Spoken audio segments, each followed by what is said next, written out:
Swastiastu. Pada kesempatan video kali ini yang akan membahas tentang bagaimana sejatinya Tuhan itu diinsapi. Dalam kehidupan beragama, memang Tuhan adalah tujuan akhir dari segalanya. Karena itu banyak muncul nama-nama Tuhan di masing-masing agama yang ada di dunia ini.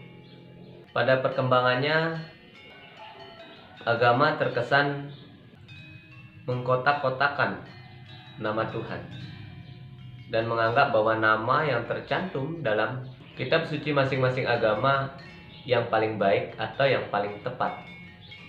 Karena itu bagi masing-masing agama mengkultuskan nama tertentu digunakan dalam persembahyangan.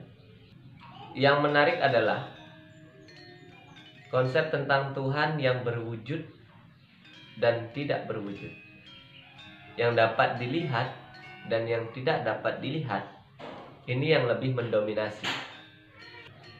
Ada yang memberikan pemahaman mempunyai aspek tidak berbentuk pribadi, dan ada yang meyakini bahwa Tuhan itu mempunyai aspek pribadi. Kitab suci Weda menjelaskan aspek ini secara sekaligus. Jadi kalau dalam sebuah agama meyakini bahwa Tuhan itu konsepnya tidak berbentuk pribadi, ya tidak ada atribut ataupun proses pemujaan yang mengarah ke arah bentuk tertentu. Namun di dalam kesusastraan Weda, dalam kitab suci Weda, kedua hal ini dijelaskan bahkan. Ini yang sangat menarik. Jadi dijelaskan di dalam Manawa Dharma Sastra yang disampaikan oleh Manu, leluhur para manusia, pada Adhyaya pertama, sloka ke-11.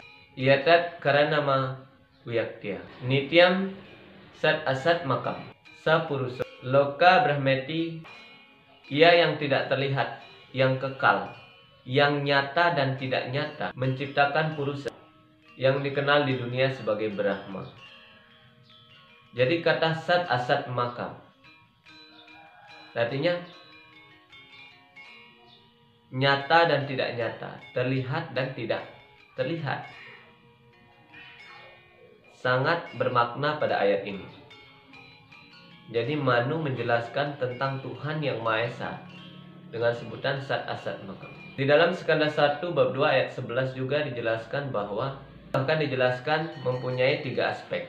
Wadantita tatwa widais, tatwa miyat yanam advayam, Brahmeti paramat meti Bhagawan iti sabdyate. Kebenaran yang mutlak diinsapi menjadi 3 aspek, yaitu Brahman, Paramatma, dan Bhagawan. Brahman adalah aspek Tuhan yang tidak mempunyai bentuk pribadi. Paramatma adalah Tuhan yang berada di mana-mana, di setiap atom. Kemudian Bhagawan, Tuhan yang mempunyai bentuk pribadi. Di saat banyak agama-agama besar yang mengkultuskan Tuhan dengan satu konsep, justru Weda malah memberikan 3 konsep sekaligus yang dimiliki sebagai kualitas Tuhan.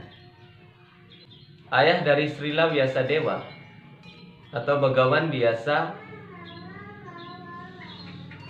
memberikan penjelasan tentang kehebatan Tuhan ini.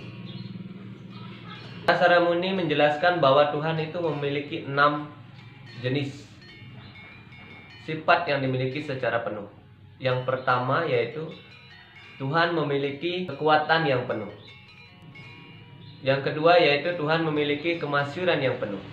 Yang ketiga yaitu Tuhan memiliki kekayaan yang penuh. Yang keempat yaitu Tuhan memiliki pengetahuan yang penuh. Yang kelima yaitu beliau memiliki ketampanan atau kecantikan yang sempurna. Yang terakhir yaitu ketidakterikatan. Inilah ke-6 sifat yang dimiliki Tuhan secara sekaligus, yang tidak mungkin dimiliki oleh insan di dunia, baik dewa ataupun resi di alam semesta ini. Memang kalau kita bicara tentang Tuhan, kita tidak mempunyai kata yang tepat untuk mendeskripsikannya. Karena itu kita harus mengembangkan keyakinan di dalam hati kita mengenai kata-kata atau mengenai kualitas yang sering kita ucapkan, seperti Maha Esa, yaitu Tuhan yang satu, yang tiada duanya. Seperti menjelaskan bahwa Tuhan itu maha kuasa. Terkadang kita mengatakan bahwa Tuhan itu berkuasa, namun ia membatasi kemahakuasaan Tuhan. Salah satu contoh yang menarik yaitu bahwa Tuhan dikatakan bahwa tidak ada di tempat tertentu yang menurut konsep kita itu adalah kotor. Tetapi kita lupa bahwa Tuhan itu maha kuasa. Jadi tidak ada tempat di dunia ini yang mampu membuat beliau menjadi kotor. Ini adalah cara yang tepat untuk meyakini Tuhan. Kalau kita lantas mengatakan bahwa Tuhan itu ada di mana-mana, tapi tidak ada di tempat yang seperti ini, berarti Tuhan tidak maha kuasa. Inilah kesalahpahaman. Jadi kita berpikir bahwa Tuhan itu maha kuasa, tapi kita justru malah membatasi Tuhan mau dimanapun beliau berada. Satu hal yang pasti bahwa Tuhan itu adalah maha suci. Jika bicara maha suci, maka tidak ada yang bisa mencemari atau mengotori Tuhan. Hal sebaliknya justru terjadi kepada kita. Kitalah yang mudah dicemari, kitalah yang mudah dibuat kotor. Karena konsep kita adalah konsep material, sedangkan Tuhan itu adalah sepenuhnya rohani. Beliau tidak tercemar oleh prinsip-prinsip material. Name widuh suragana Prabhavamna maharshaya Ahamadirhi dewanam maharsinam tesarwasyaha. Baik para dewa maupun resi-resi yang mulia tidak mengerti asal mula maupun kehebatanku. Sebab dalam segala hal baik para dewa ataupun resi asal dari diriku. Jadi Tuhan Yang Maha Esa sendiri menjelaskan tentang dirinya, bahwa beliau tidak mudah dimengerti, bahkan oleh para dewa sekalipun, atau oleh para resi.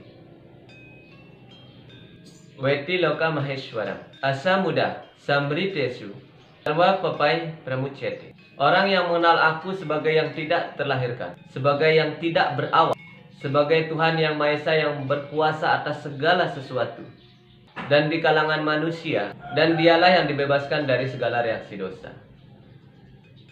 Inilah cara-cara yang dijelaskan dalam kitab suci Weda tentang bagaimana seharusnya kita menginsapi beliau. Walaupun beliau ini satu, namun beliau mempunyai kualitas yang begitu banyak. Karena itu kita tinggal memilih mana yang kita sukai, yang bisa membuat kita lebih dekat dengan Tuhan Yang Maha Esa. Saya kira demikian. Terima kasih atas perhatiannya. Semoga video ini bermanfaat. Rahayu. Semoga semua makhluk berbahagia. Om Santi Santi Santi Om.